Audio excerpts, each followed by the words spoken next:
The search party for my 6-year-old son was called off. He's gone, the sheriff said flatly. My wife blamed me and left. But I couldn't stop. This isn't just a story about a missing child. It's about the moment I realized the people I loved most had been systematically destroying my life, brick by brick, right under my nose. And how I became the kind of man who makes them pay for it. Chapter 1. The vanishing. I've always prided myself on being a man who controls his environment. At 38, I'd built a construction empire from absolutely nothing, turning forgotten lots into luxury homes. My hands were callous, my eyes steel gray, a testament to clawing my way up from poverty.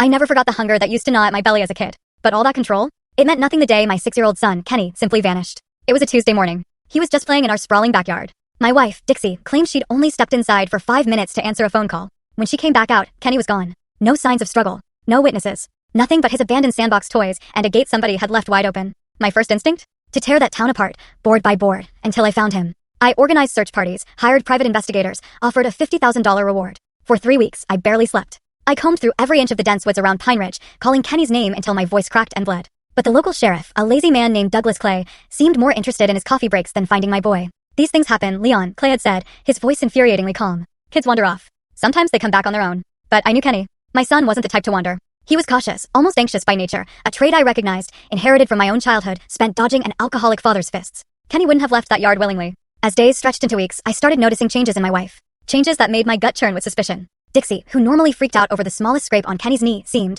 oddly composed about his disappearance. She'd spend hours on mysterious phone calls, speaking in hushed tones, hanging up quickly whenever I walked into the room. Who is that? I'd ask. Just my sister, Claire, Dixie would reply. But I'd called Claire myself. She hadn't spoken to Dixie in weeks. The breaking point came when I discovered Dixie had been secretly meeting with Gabriel Potter. He was this smooth-talking real estate agent who'd been sniffing around my business for months, trying to convince me to sell prime development land at rock-bottom prices.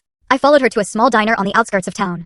I watched through the window as Gabriel held her hand across the table. Both of them were laughing while my son was missing. That night, I confronted her. How long? I asked, my voice deadly quiet. Dixie's face went pale. How long? What? How long have you been sleeping with Gabriel Potter while our son is missing? The slap came hard and fast, but I caught her wrist before she could pull away. My grip was like a vice. Don't you ever, I said, my voice barely above a whisper, lie to me again. But instead of breaking down or begging forgiveness, Dixie's expression hardened with a coldness I had never, ever seen before. You want the truth, Leon? She snapped. Kenny's gone. And he's not coming back. The sooner you accept that, the sooner we can move on with our lives. Her words hit me like a physical blow. Not just the callousness, but the certainty in her voice, as if she knew something I didn't. Chapter 2. The sheriff's decision 3 days after that confrontation. Full story on the channel. Link below. Click now and watch what happened next.